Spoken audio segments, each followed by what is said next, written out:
శ్రీకాకుళం జిల్లా పొందూరు మండలం తాడివలస గ్రామంలో సుమారు 5 ఏళ్ల పాటు తమ విలువైన సేవలు అందించి బదిలీపై వివిధ ప్రదేశాలకు వెళ్తున్న సచివాలయం సిబ్బందిని ఘనంగా సన్మానించారు. ఈ సందర్భంగా గ్రామ సర్పంచ్ తమ్మినైన మన్నెమ్మ, జగన్నాథం, సచివాలయం సిబ్బంది అయినటువంటి digital assistant Bodepalli Vinusha, agriculture assistant Bodepalli Lavanya, welfare assistant Gurugurubelli Gayatri, engineering assistant Paidi Manuka, surveyor Paidi Kantharao, మహిళా పోలీస్ పెడ్నార జ్యోతిలను ఘనంగా సత్కరించి వారి సేవలకు గుర్తింపుగా దుస్తులను అందించి వీడ్కోలు పలికారు. అనంతరం తమ్మినేని మన్నెమ్మ మాట్లాడారు.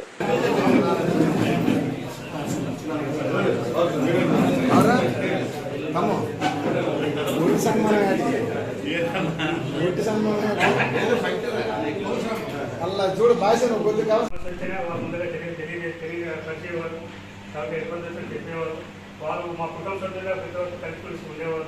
అలాగే ఇప్పుడు వాళ్ళు వచ్చి చెప్పండి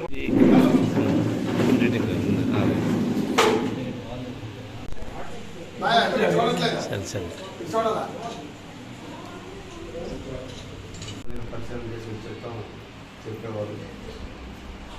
మా గ్రామం అలాగే అందరూ ఈ గ్రామస్తులాగే కలిసిపోయి అందరితో ఉండి చక్కగా ఆ నిర్వహణను కంప్లీట్ చేసి వెళ్ళారు.